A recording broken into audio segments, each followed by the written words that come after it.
Hello friends, welcome back to my channel. আশা করছি তোমরা সকলে খুব ভালো আছো। তোমরা তো জানো আমরা এখন ইউএস ট্রিপে এসেছি, আর আমরা এখন আছি হচ্ছে ক্যালিফোর্নিয়াতে। তো আমরা আজকে এসেছি ক্যালিফোর্নিয়ার একটা বিচে। তো তোমরা তো এমনি অনেকেই দেখে থাকবে দীঘা বা পুরীতে আমরা যখন ঘুরতে যাই তখন আমরা সানরাইজ দেখি সমুদ্রের ধারে বসে, খুবই ভালো লাগে দেখতে। তো আজকে আমি তোমাদেরকে সেরকমই সানসেট দেখাবো, সেটা হচ্ছে ক্যালিফোর্নিয়ার এই বিচে। দেখো ঢেউটা কি সুন্দর সাদা ফেনার মতো লাগছে, আর তার উপর দেখো পড়ন্ত বিকেলের রোদ পড়ছে হালকা, কি সুন্দর লাগছে, গোল্ডেন কালার আসছে, আর ফেনা দেখো খুব ধবধবে সাদা, অসাধারণ কিন্তু লাগছে দেখতে। তো বেশ সুন্দর জায়গা। এটা হচ্ছে তোমার প্রশান্ত মহাসাগর আর বেশ উত্তাল। এখন হচ্ছে পড়ন্ত বিকেল, একটু পরেই সূর্য অস্ত যাবে। দেখো চারদিকটা কীরকম লাগছে দেখতে, একটা লালচে ভাব আছে জলের মধ্যে, দেখো খুব চিকচিক করছে সমুদ্রের জলটা, বেশ ভালো লাগছে দেখতে। আর অবিরাম গতিতে ঢেউ সে আছড়ার মারছে সমুদ্রের পাড়ে, দেখতেও কিন্তু বেশ সুন্দর লাগে। আর তোমরা দেখতে পাচ্ছ আমরা কিন্তু অনেকটা মাঝে চলে এসেছি।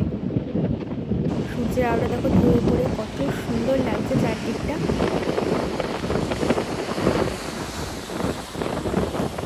তো আমি যেমন এরকম সমুদ্রের সৌন্দর্য উপভোগ করছি, এখানে দেখতেই পাচ্ছ একজোড়া বক এসছে। আমি ফটো ভিডিও করছি বলে ওরাও কিন্তু এসে পোজ দিল, ওই জন্য ওদেরও আমার ব্লগে নিয়ে নিলাম। পরেই সূর্য অস্ত যাবে।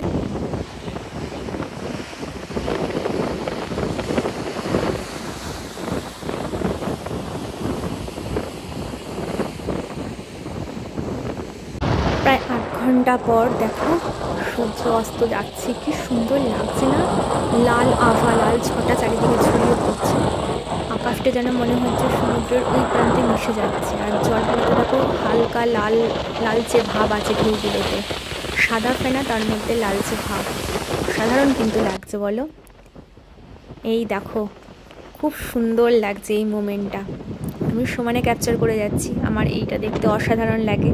আমি আগে এই রকম মানে সানসেট বা সানরাইজের এরকম ফটো আমি ওয়ালপেপার করে রাখতাম। তো তোমাদেরকেও ভাবলাম যে আজকে আমরা ক্যালিফোর্নিয়াতে বহুদিন পর এরকম সানসেট দেখছি, তো তোমাদের সাথেও শেয়ার করে। দেখো সূর্য ডুবতে ডুবতে মনে হচ্ছে যেন টুক করে ওই প্রান্তে চলে যাবে, ব্যাস সূর্য অস্ত চলে গেল। তো আজকের ভিডিওটা বন্ধুরা এখানেই শেষ করছি। তোমাদের যদি আমার এই ভিডিওটা ভালো লেগে থাকে তাহলে প্লিজ লাইক করে দিও, আর যারা সাবস্ক্রাইব করোনি তারা